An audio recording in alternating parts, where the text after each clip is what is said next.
അങ്ങകലെ ധന്യമദീനയിൽ മയങ്ങുന്ന മണിമുത്ത് നൂറുല്ലാവേ, കരയുന്ന കൽബാലെ ഒരു സ്നേഹി പാടുന്നു, കേൾക്കാമോ യാ നസ്വീബേ,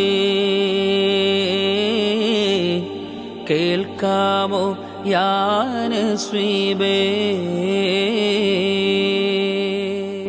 പുണ്യനബിയുടെ ഗുണഗണങ്ങളും സ്വഭാവ വൈശിഷ്ട്യങ്ങളും വർണ്ണിച്ചു തീർക്കുക എന്നത് അനുരാഗികളുടെ അഭിലാഷമാണ്. പക്ഷേ ആ മോഹങ്ങൾ അനന്തമായി നീളുന്നുവെന്നല്ലാതെ അവിടുത്തെ മധുകൾക്ക് തീർപ്പ് നൽകാൻ ഒരാൾക്കും സാധ്യമല്ല. فما تطاول آمال الماضي له